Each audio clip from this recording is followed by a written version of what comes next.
Well, folks, hell has frozen over. Just every sort of hyperbolic, metaphorical euphemism you can think of has happened. Mayweather, McGregor, somehow it's happening. And on today's show, we've got none other than Mike Coughlin of halfguarded.com, website I write for quite frequently, here to kind of talk to us about where things went horribly, horribly right in this entire predicament. So, Mr. Coughlin, if you want to introduce yourself, go ahead and just let's get straight into it. Well, I'm a kind of man that needs no introduction. I think that's clear by now to everybody out there in radio listening land or YouTube listening land or podcast listening land, however it works these days with the kids. Yeah, I know. We got, I don't know. I think it's going to be the biggest money fight of all time. It's scary how much press this thing has already gotten, and we're not even close to the fight actually taking place. I've been joking it's going to be the summer of annoying hot takes, but I really think that we got an entire public who are just dying for anything that is not politics related that they can talk about, and this certainly fits the bill. I mean, yeah, this has just been an absolutely fantastic summer for fights already. I mean, on boxing, we just had Kovalev and Ward. We got Golovkin and Canelo coming up later on. As far as UFC is concerned, we got John Jones and Daniel Cormier. So this is really sort of the crown jewel of what's really shaping out to be one of the best summers ever for fighting. And I guess, you wrote an article for Half Guarded explicitly stating this fight will never, ever happen. And apparently it's happened. So, where did things take a detour there? Well, I had egg on my face. I was keeping a running tally for the past year or so, I think. I think it was almost actually a year about every time somebody's pretending this fight would happen. I never thought it would. I thought there was just too many moving pieces involved, too many egos, but I think, rubber hit the road, and Conor McGregor is not, I don't think he's rich enough that he can turn down a $100 million payday or whatever it might be for him. Even if Floyd gets a little bit more, this is the kind of money that doesn't just change your life or your child's life or your grandkid's life. This is, setting up a dynasty for generations to come level money. And, I guess maybe in an old world before the UFC had been sold, it wouldn't have happened. But the new UFC is a very short-sighted promotion, I think. I think they are willing to hotshot things left and right. It's like Vince Russo got a hold of the book, and so be it. We're going to get a fight that will be the greatest example of all sizzle and no steak. Or at least, the best one since Pacquiao and Mayweather.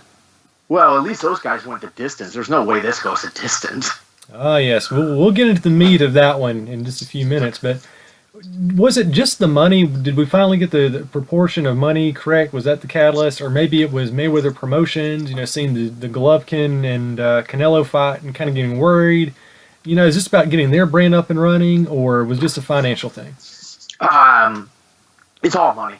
And when you get to any high-level fights, anything high-level in any endeavor, it's money that talks at the end of the day. And I think it's really the UFC and Conor came to some sort of agreement about what their split would be. Floyd, I imagine from the outset, said, this is what I'm going to get. I'm not going to deviate. And so it's up to the other two parties to figure out how they're going to negotiate that little roadblock. And I guess they found something that worked for them. And I think it's a credit to the UFC on some level, or really Dana White, that they're willing to let Conor do this, because it's not a lot of upside for the UFC. Yeah, they're going to get a couple hundred, they're going to get tens of millions of dollars. You can't downplay that. But for a company worth supposedly $4.5 billion, they shouldn't be looking at $20 million, $40 million paydays is a big deal. But, it seems like they maybe said, look, this is life-changing money for Conor, and the guy's gone above and beyond for years for us, so what are we going to do? And the cynic in me thinks some part of them did not want to have to deal with any court challenges to the, validity of their ability to stop mixed martial artists from doing boxing, and this is their way around that. Either way, I guess it's going to really happen. It's weird because Floyd has actually been the quiet one in all this. It was Conor that came out and announced it. Dana said it. Kevin Iole. I haven't actually seen a ton from Floyd, and maybe there's more of that in the boxing circles, but it doesn't seem like he's been as active in all this, and he's going to get to notched that 50-0 record in the biggest payday of all time. It's a very interesting thing we have here because there's so many, like you said, moving pieces. I mean, what was Dana White's role in getting this fight arranged? Obviously, he's not with the UFC anymore, except on a sort of day-to-day level. But what was his role? His role is, I think, advocating for the interests of the WME group as far as how much money they would get from the total pie. I believe Bob Arum was involved. I don't know if Bob Arum was involved. I know Mayweather's involved, and we've seen him over the years as far as the Pacquiao stuff has gone. That went on for 5 years longer than it probably should have. The fact that this came together in realistically about a year says, maybe you can get things done if you're not worried about your ego over 1 or 2 percentage points on a pay-per-view. And obviously Conor, the money involved for him, that's the kind of money that I don't know if there's any human being in the world, really any athlete that would turn that down. I mean, you could be Peyton Manning or Tom Brady, and somebody says $100 million for a couple minutes of work, you'd be like, yeah, I'm going to do it. Yeah, that sounds pretty good. What's the downside here? You're going to get all this money. So I think Dana probably thought this might be inevitable. Let's just get it done. And he seems to be kind of cheerleading it. I saw him post on Twitter where he's bragging about the lines, the betting lines already, which is weird. Like, you never see a guy that has a vested interest in promoting a fight, even though he's not technically a promoter, talking about the betting lines like this. So I feel like there could be this really great behind-the-scenes story of this, or it could just be as simple as everybody involved realized there's just too much money to say no to, and they all said, yeah, we're all going to be super rich, let's do it. Yeah, I mean, there's no surprise Dana White started off his career as a boxing promoter, and he's obviously been trying to get back into the field ever since. So do you see maybe this fight being sort of a segue from him moving from UFC back to boxing as a full-time promoter? Probably not. I don't. He's got his 5% interest, I think, still in the current UFC. He's getting a good paycheck. He's worth all his money from promoting MMA. I think boxing is, despite these occasional outlier fights which do huge business, it's a really difficult business to make money in. I don't think it's conducive to a long-term strategy if you are a promoter. And whereas the UFC, at least until last July when they were bought, was a very stable business model. And, Dana knows MMA. He knows that. He knows the sport. He knows the audience. Boxing is such a crapshoot. We've seen this so many times where boxing promoters go out there and they put on these pay-per-views, get 30,000 buys. The UFC, Dana White's not going to be involved in that. There's just so much politics there, and Dana's not really a political guy. He's kind of your Donald Trump figure, where he just says jump and he expects us to hear how high. So I see this as more of a one-off for Dana than anything. Is there any sort of historical precedent for a fight like this? I mean, obviously you had Muhammad Ali taking on Inoki back in the day. But, just off the top of my head, I can't imagine any sort of previous fight like this happening, or even crossover sporting event, except for maybe Rocky III when Hulk Hogan fought, Rocky. Well, that, of course, is a legendary encounter. We can't discount the impact, culturally, that Thunder Lips had when he fought Rocky. Inoki Ali is the first thing that comes to mind. I'm obviously not Japanese. I'm obviously not a 40-year-old Japanese man, or a 50-year-old Japanese man, so I don't really understand what that probably meant at the time. I suspect that was probably a really big deal culturally. As far as here in the United States, I can't think of anything like this. Let's face it, we've never really had more than one combat sport in this country. Yes, we've had great wrestlers, but nobody ever cared about Dan Gable. Maybe if you lived in Iowa, you did, but nobody else cared about Dan Gable. Not to the level where he would have ever fought, a boxer or anything like that. And other than that, you had the great boxing matches of the 60s, but those were all, Ali, Frazier, those were within the confines of boxing. MMA has only been around in the United States since 1993. So this is really is unprecedented. And, boxing's going to win this round. We did have James Toney and Randy Couture way back when. It didn't seem to really matter because I do think that the general public is pretty aware that if a boxer fights MMA, it's a gimme fight. Like, there's no doubt about it. But we've never seen the highest level mixed martial artists do boxing. And so there's still a little bit of mystery there. And I think after August 26th, the mystery will probably be gone. But until that time comes, we get 2 months of fun speculation. And the opening line when the fight was announced was minus 1,100 for Floyd, plus 700 for Conor.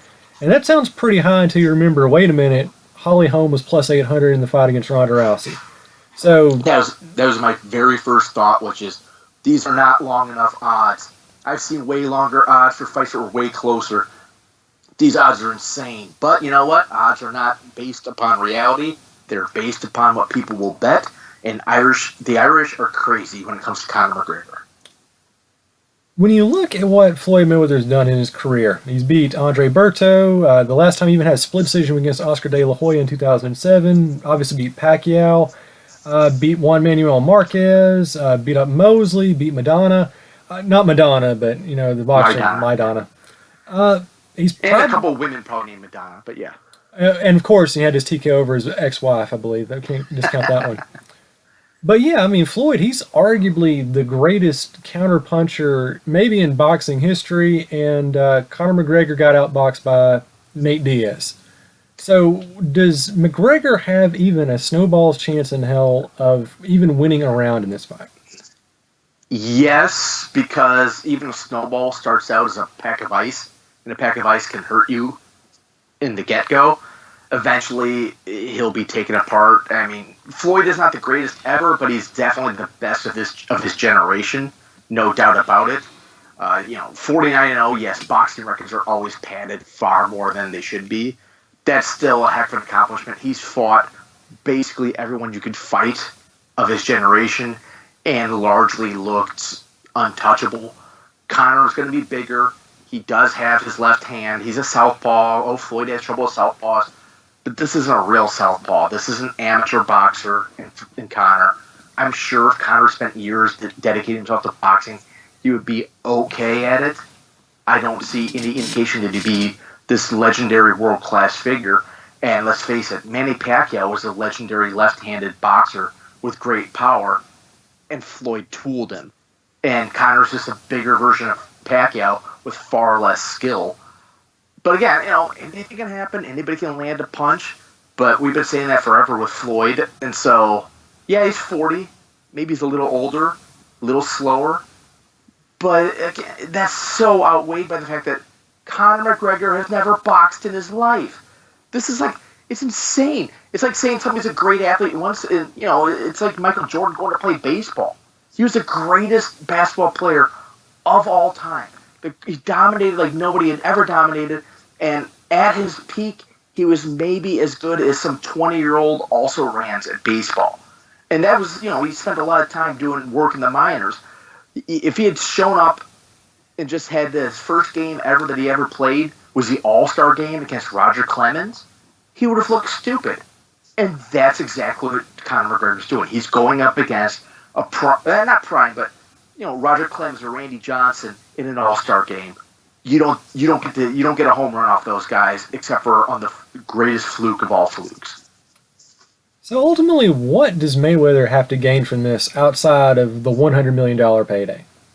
Well, he's going to get 175. I read before, and he gets the 50. He gets to be 50-0 and set the all-time record for passing Rocky Marciano, who's also at 49-0. So he can say he can retire, say I was 50-0. I was a great boxing hero that conquered that mixed martial artist and made that dumb cage fighting sport look stupid. I solidified the supremacy of the pugilist, and he also gets hundreds of millions of dollars. And you can't really, for a guy who I don't think can read and who's going to have a lot of lawsuits in the future, he's going to need that money. You beat me to the point about him being illiterate. I couldn't wait to drop that joke later on, but all right, I can just move along. But in boxing and MMA, we hear those two dangerous words, puncher's chance. If somehow Conor McGregor wins this fight, how will he do it? Oh, he'll drop him with a left hand that stuns everybody, and it'll be such a big moment. If he actually wins this fight, it'll be by knockout. And I don't know. I could. The crowd will be small enough that I don't think anything crazy will happen, because those tickets are going to be so expensive that you're not going to get the every man, common man, Irishman showing up. But there's going to be a lot of Irish people, and if Conor knocks him out, he becomes the greatest combat sports star in the history of the world. He will be the greatest fighter ever. He will be the greatest showman ever. I could see like this riot of joy breaking out. I think the parties will last for months. It'll be something we've never seen before, probably since Ali, and he will maybe arguably reach that level of Muhammad Ali. All he has to do is knock out the best fighter of his generation in a sport that he's never done before. So let's see if that happens. And when I heard this fight was finally made official, the very first Mayweather fight that jumped into my mind was the 2011 bout against Victor Ortiz. Do you remember that one? I do, a little bit, yeah. Do you think that possibly there could be some similar shenanigans in this fight, that, McGregor goes in, he's already making his, $100 million payday, that he might want to go in there and try to do some rabbit punching, or, go for, some low blows, maybe even get disqualified on purpose? I don't think he'll get disqualified on purpose, but I definitely think that whether he intentionally fights a little dirty or something happens, he goes into his instinct to fight in the clinch, that might happen. Still, Conor, his entire game in MMA has always been based around not fighting close. It's always been a very distance-based game. I don't think he's going to do anything stupid, and if anything, I think that might actually hurt him. Because I think that he's had years, a decade at least, I think, of training primarily MMA. Even with boxing, it's always been MMA distance with kicks involved a little bit. He's going to be thinking more than Mayweather will. Like, he's going to have to think, don't throw the kick right here. Even if it's just a little jabbing front kick to find his distance, he has to think about that, and Mayweather doesn't. And I think that might mess with them. I don't think it matters. I think McGregor can go out there, and short of like a sucker punch where he kicks Mayweather in the head, it doesn't matter. This is the greatest boxer of this generation against a guy who's never boxed in his life. It's a different sport. Again, I'll go back to Michael Jordan facing Roger Clemens in an All-Star game. It's just not going to happen. I will get sucked into it. I know I will. Mayweather and can talk it up. McGregor can clearly talk it up. I will see him outboxing most guys his size in MMA. Nate was tough, but also keep in mind, he pretty much schooled Nate early on in both those fights till he got tired, and Nate's kind of a freak as far as size and reach is concerned. But it's Floyd Mayweather. He's fought guys who are just as dangerous in all the areas Conor is, but who are also, real boxers, and made him look stupid. So the logic just says this is a rout, and everybody will pay $100, and it'll probably last 3 or 4 rounds, if that. And we'll all walk away going, oh, great, that was nothing. Well, Chuck Webner did knock down Muhammad Ali. I mean, stranger things. Well, actually, no, nothing stranger than McGregor winning this fight, whatever happened. Plus, Webner also lost. Yes, he did. But he did have Rocky created in his own image, so maybe, McGregor get that cinematic treatment himself someday. I guess if his goal is to inspire the next odd actor who somehow captures one moment in time to get himself an Academy Award nomination, and then parlay that into a career of using steroids and beating up the Viet Cong, then yeah, I guess Conor's got a future. That is inspiring words right there. That gets me motivated. And then speaking of McGregor, I mean, what do you think his next move will be, win or lose? I mean, does he go back to the UFC? Does he keep kind of tooling around in boxing? Does he try to get, heaven help us, a rematch against Mayweather? It probably just depends on how well he does in losing. Obviously, if he wins, I mean, if you're Conor McGregor and you win, you're done. You retire. You've got all the money you can need. The greatest legacy ever. You have nothing to gain. You can never be bigger than you are. two-division champion in the UFC at the same time, and then beating the greatest boxer of your generation. You can, outside of deciding, you know what, I'm going to go into the Olympics and do some wrestling and try to win a gold medal. I don't know what else he could do to round out his resume. If he loses, again, he still may just retire and say, hey, I got like a 37-figure payday here, people. I don't care anymore. Or he'll take 6 months off, maybe 9 months, maybe a year, and come back, and he's got money fights out the wazoo. He can fight Nate Diaz tomorrow and have 1.5 million buys. He can fight Tony Ferguson and do 1 million buys. We've seen in MMA in particular that it takes a lot for guys to lose their drawing power. Chuck Liddell was at the very end when he fought Rich Franklin, he still did 600,000 buys. And Conor is bigger than Chuck ever was. So, if he wants to fight, he can fight, make a lot of money. I think that he probably will, because money is a drug and fame is a drug. And once you get hooked on that, it takes a long time to kick that monkey off your shoulder. So I don't think this August will be the last time we see Conor McGregor putting on some sort of leather on his hands. Oh, so you mean he's not going to try to challenge Tyson Fury in an open weight match? Hey, you know what? If the money's ready to do it. I mean, Conor's about the money, and somehow we would all talk ourselves into the idea of, well, you know what? He's quicker, and he's had the experience now, and Tyson's kind of fat, and then it would be the reality of, a glorified midget fighting a heavyweight, and then you get killed. So, I don't know, maybe you fight John Jones or George St. Pierre. It could be George St. Pierre, it could be anything. Conor is different than any other fighter in MMA history. He is truly beyond the system that's been created. It's a great system. I love the system. It's produced great stars and amazing pay-per-views. He is somebody that can fight for nothing but these crazy freak show fights, and we will all buy it. And what do you think is going to be the big corollary impact of this match on both boxing and MMA? Who's going to have the bigger upswing as far as business goes after this fight? And if Conor wins, MMA has an upswing. If he loses, then nobody gains anything. Boxing has systemic issues that they cannot address. They are so desperate in that they have no ability to really make real stars. They get lucky here and there, but there's so many promoters and so many promotions and so many cable companies involved where guys don't fight each other. Yeah, Triple G and Golovkin, he's like in his mid-30s, and he can't get the big fights until maybe just now. Whereas in the UFC, Conor's not even 30, and he's had multiple gigantic fights.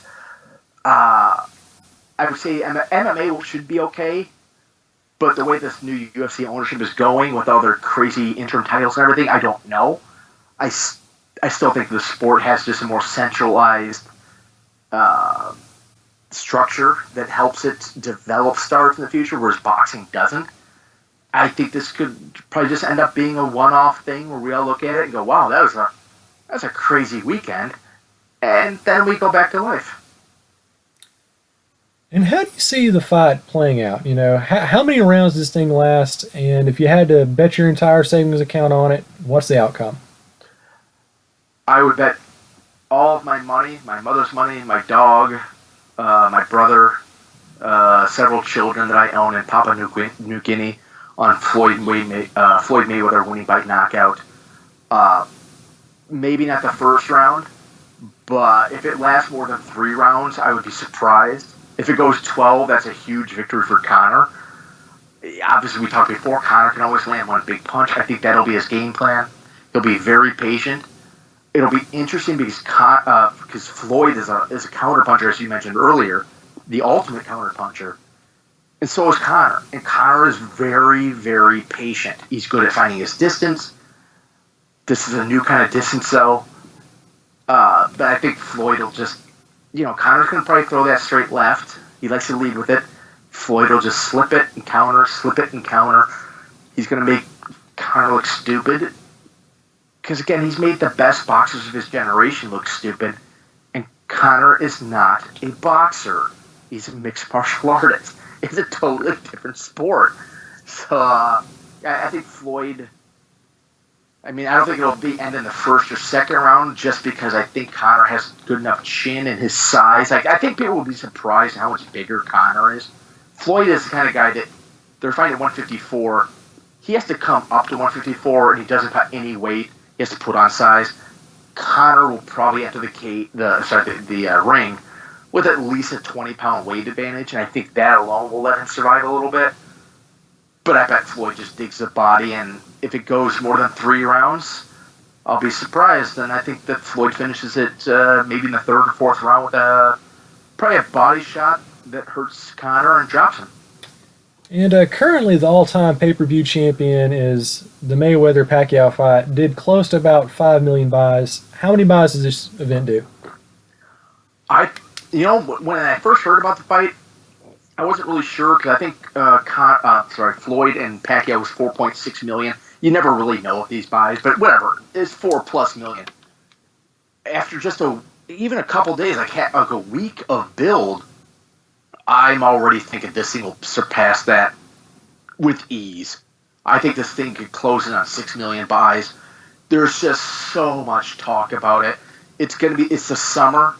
There are no major sports going on right now. It's just going to be baseball, and it's just going to be that boring lull of baseball where, things are just kind of going along. The World Series will be at least 2 months away. The NFL will kind of be starting up, but basketball won't be there. Hockey won't be there. Tennis, nobody cares about. Soccer, there's nothing major. There's no World Cup. And people are just going to be, I think, especially with the political environment we live in right now, people are going to be so desperate for some sort of escape. And I think I mentioned it on the last MMA and stuff at halfguarded.com with Matt Grady, that really the only thing that can derail this fight is if Donald Trump does something crazy via Twitter that weekend. And he very may well. I mean, Trump is Trump. Otherwise, this thing was just going to be gigantic. We all need something to get away from the real world, and this is the ultimate, with months of passionate MMA fans, passionate boxers, hot takes galore. You're going to have all these guys who don't know anything, like Skip Bayless and Stephen A. Smith? I don't know what his last name is. Stephen A. We're just going to act like they're experts, and they're going to talk it up, and Conor's going to do something, say something, and Floyd will. It's a perfect storm at the right time, right place, and it's going to be something huge. Yeah, and even if the fight itself is a dud, I mean, we at least have 2 months of what's going to be, without question, the greatest trash talk in the history of humanity. So that is more than enough reason for this fight to happen to me. Yeah, I mean, I said it earlier, this is all sizzle, no steak, but guess what? You buy sizzle, you don't buy steak. You buy steak the second or third time, but for a one-off, everybody buys the sizzle. And this is going to be sizzling like it's from Sizzler in 1992. That was a very good year for Sizzler. I recall that quite vividly. They had a great commercial where they were proud to be American. And I love all you can eat buffets. What can I say? I'm an American. We love to just gorge ourselves and be fat bastards. And Fat Bastard, of course, is from Scotland, which is close to Ireland, so it kind of connects. Sure, I'll go with that, yeah. Mm-hmm. And they don't have any food in Africa, so that's another angle. You beat me to it again, always. So, yeah, what are your plans for August 26th? I mean, if there were ever a weekend for you to go full Fear and Loathing in Las Vegas, this would be it. So, you making it in Nevada that weekend? I will apply for press credentials. I will not receive them. But if I do, yes, I will be there. Otherwise, I ain't going to that. Vegas is, I'm too old in some respects. Like, I don't know, just I'm also too cheap to spend the kind of money you need to spend to have a lot of fun in Vegas. Like, I'm just like, I'm old enough now, I think, you know what, get me like 4 or 5 drinks in, I can sit on the couch and have just as much fun, because I'm going to be drunk, and I don't care. And there's so many weirdos that show up in Vegas, and I don't want to deal with all that crap. So, I will probably be watching this at home with my one remaining Puggle. Ah, yes. Do you want to talk about the Rally Puggle and the loss? No, it's the big thing that happened this summer.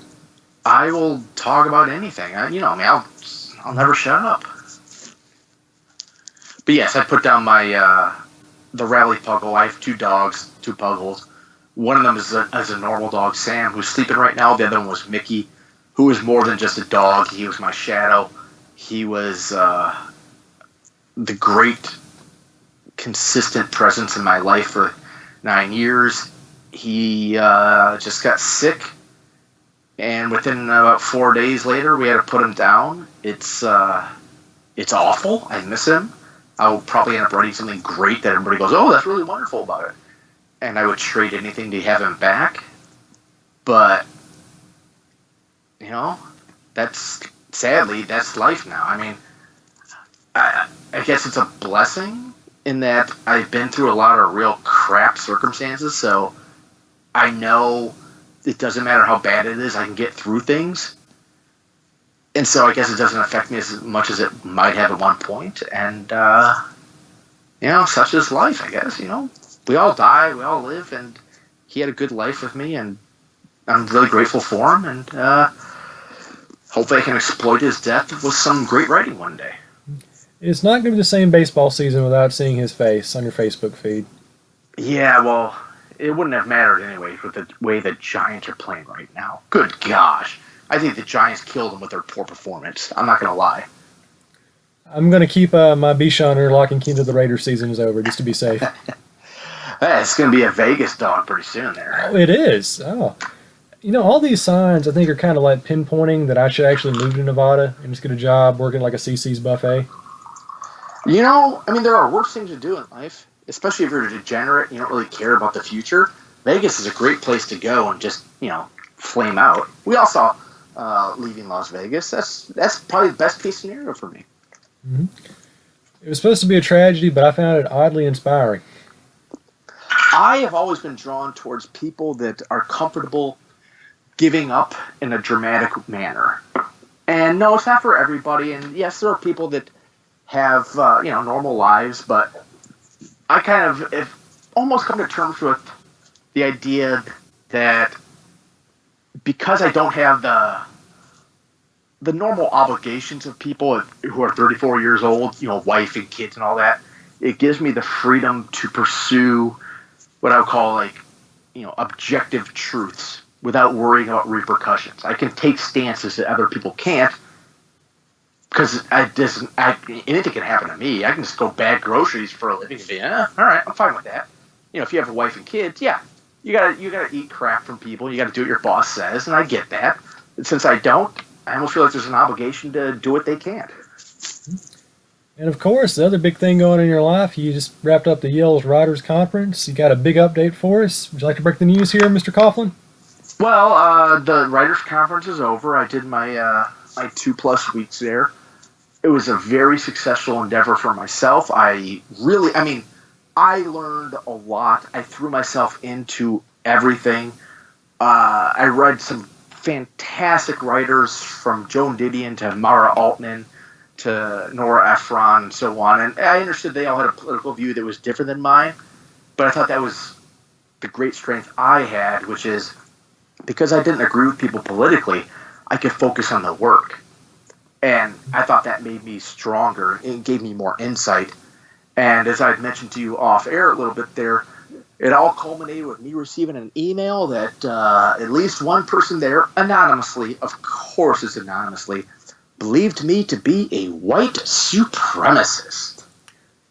It took them that long? I was surprised it took that long. That said, it was kind of weird because I follow, a lot of politics. I've been seeing what's happening to Jordan Peterson up in Toronto and Milo, the provocateur that he is out in Berkeley and stuff like that, where there seems to be this, sorry people, but it's political, this radical left that is really intolerant as hell. I mean, they are genuine Nazis. They really are. Because if you think of what Nazis started, Nazis were a movement where one group said, that group has power and we will stop them. It was a social justice movement. And I saw what happened to the gentleman up at Evergreen State in Washington, where he simply said, I don't think it's a good idea to have a day where white people aren't allowed to come to campus, and he's now a racist.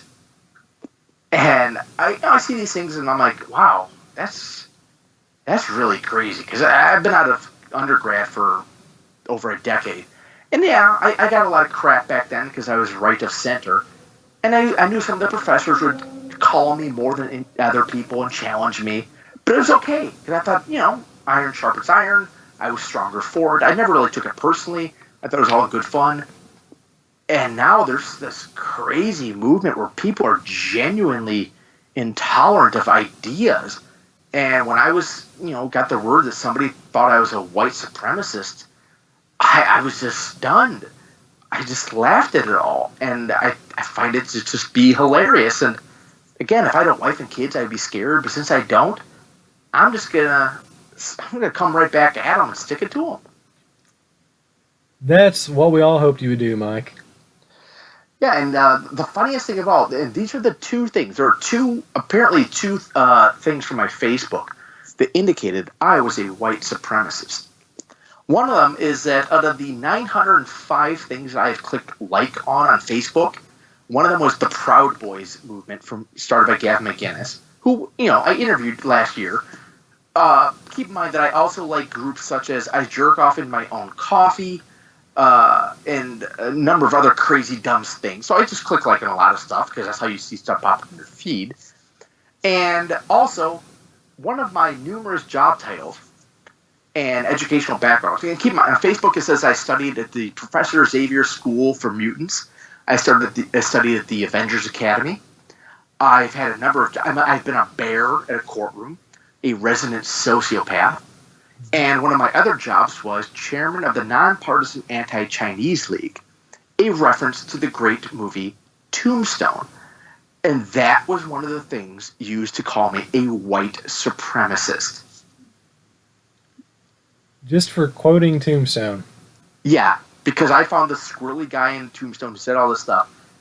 And somebody saw that, and that was enough. That combined with the clicking like on something once made me a white supremacist. Well, I like the fact that it's ahead. totally not at all Orwellian, that they're just, skimming your Facebook feed to find any sort of, thing to use against you.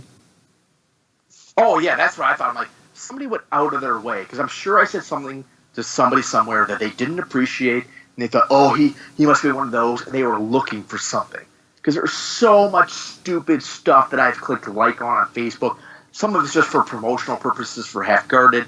I think all these, pro-Muslim, anti-Muslim, pro-Jewish, anti-Muslim, anti-Jewish, pro-Christian, anti-Christian, pro-left, pro-right, anti-left, anti-right groups. I clicked like on a lot of stuff because I think it's kind of fun to see what's going on out there.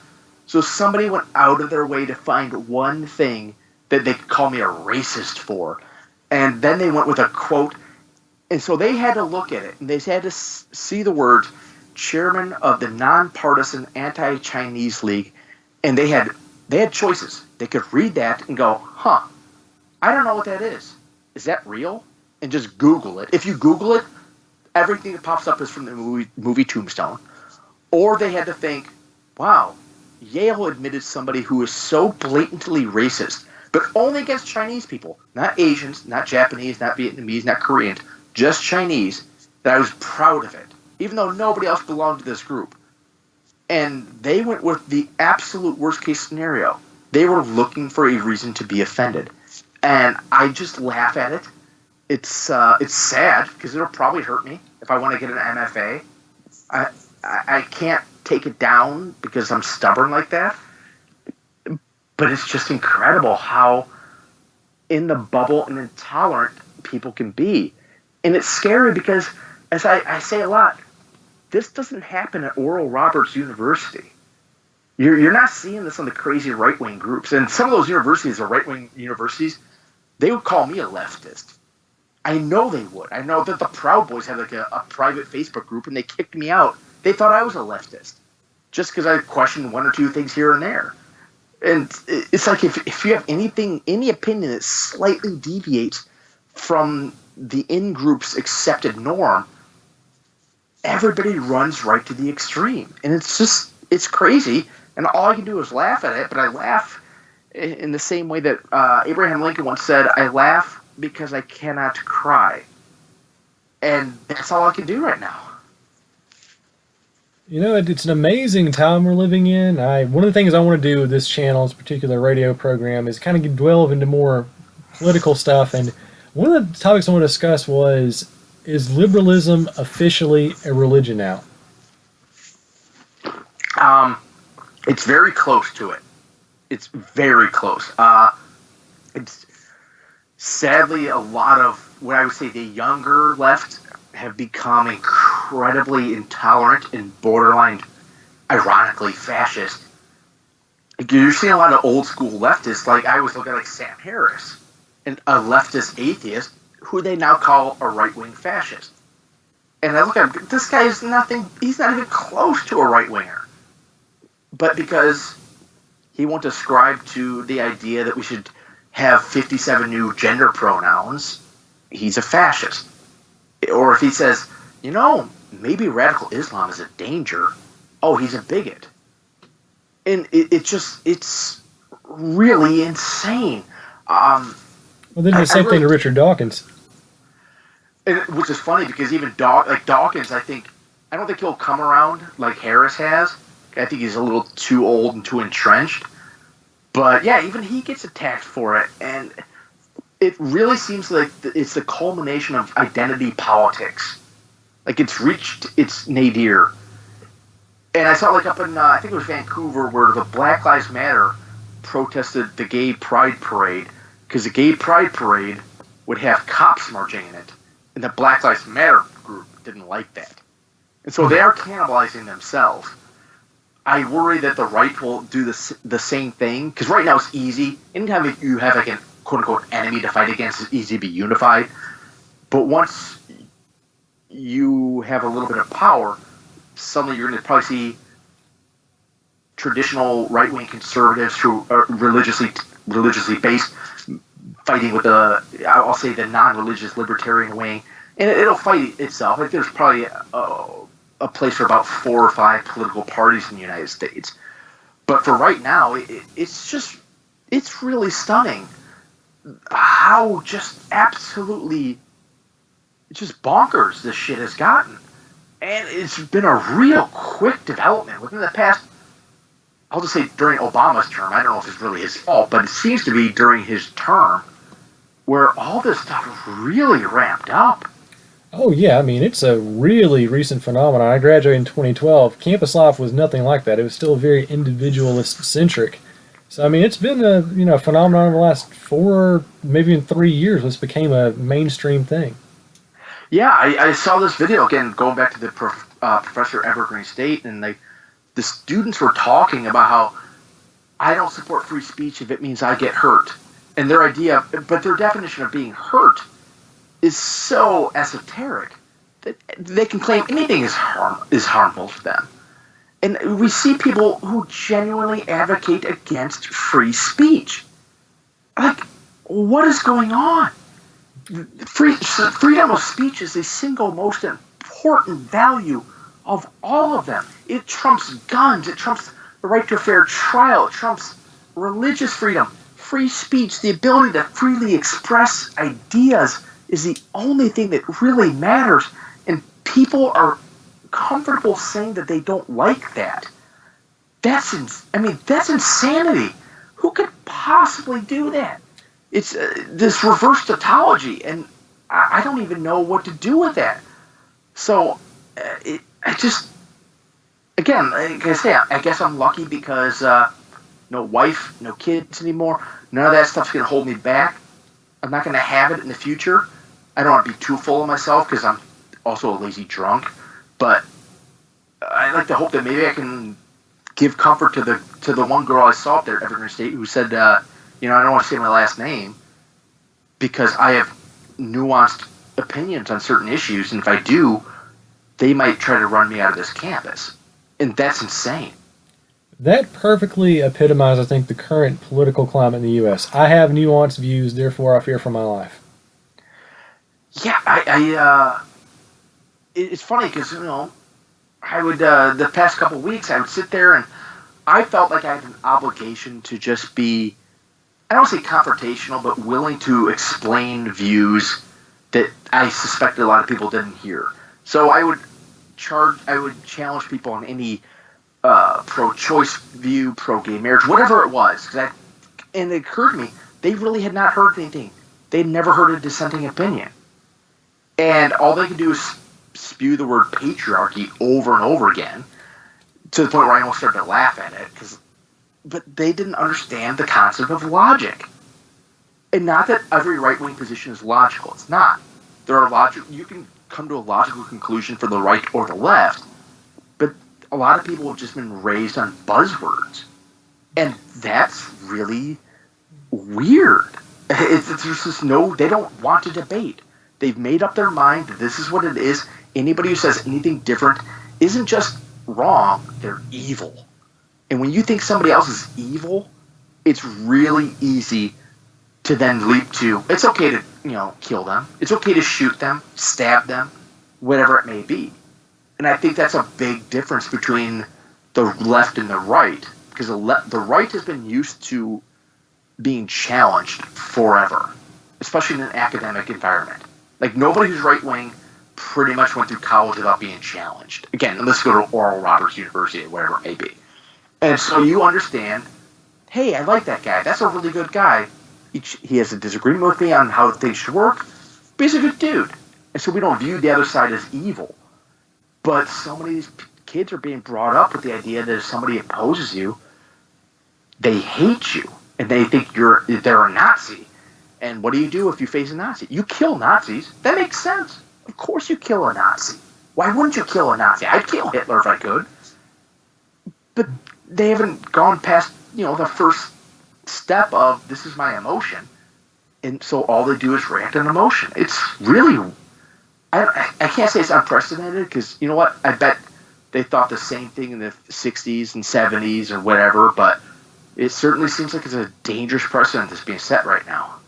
And this is a topic we're definitely going to have to explore a little bit more in depth in the future. And I'm only assuming that people watching this video or, listen to the audio online are wondering, how did we go from talking about Mayweather and McGregor to the campus climate's leftist takeover of academia? But that's good. It's very simple. Sean King, who, the white guy that pretends to be black, who sometimes writes for the New York Post, for whatever reason, wrote a column calling Conor McGregor a racist because of some things he said about Jose Aldo, who is also not black or white, and therefore it all gets connected with intersectionality, the idea that, basically everything that's not white man is good and all white men are evil. Wait a minute, didn't the Brazilians import like 5 million African-American slaves during the Atlantic slave trade compared to 50,000 by the U.S., 500,000?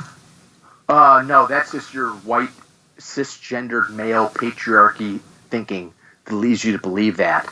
Facts don't matter in this world. I always forget that. Yeah, I know. It's a pain in the ass to have facts and logic and all that. And, it's one of the things I've always wanted to do, which is to go on a show like Louder with Crowder or any of the right-wing shows and try to see how well I can argue the left-wing point of view. Because I think they have a lot of valid points, but nobody's doing it. Instead, all they're doing is spouting up. They're like pro wrestlers, hitting their high spots in their promos and saying, if you smell what the patriarchy is cooking. Mm-hmm. And, of course, using their finisher maneuver, Godwin's Law. Of course, you got to call somebody Hitler at all times. All right, well, we have so much stuff coming up over the summer. We got UFC 213, UFC 214. We got a Bellator show coming up this weekend nobody cares about, so there's plenty of MMA stuff coming up. And I do want to get into some more political stuff with you over the summer, so would you be keen on coming back to the show? You know I will. I'll talk about anything, anytime, anywhere. That's why we love you, Coughlin. All right, we're going to wrap it up real quick. Anything you want to say? Any big projects you got working on, stuff at Half Guarded? No. That makes it easy for us. All right, well, thank you so much for stepping inside the program, Mike, and we'll be hearing from you very shortly. Thank you, James. Always a big fan. Oh, it's my pleasure.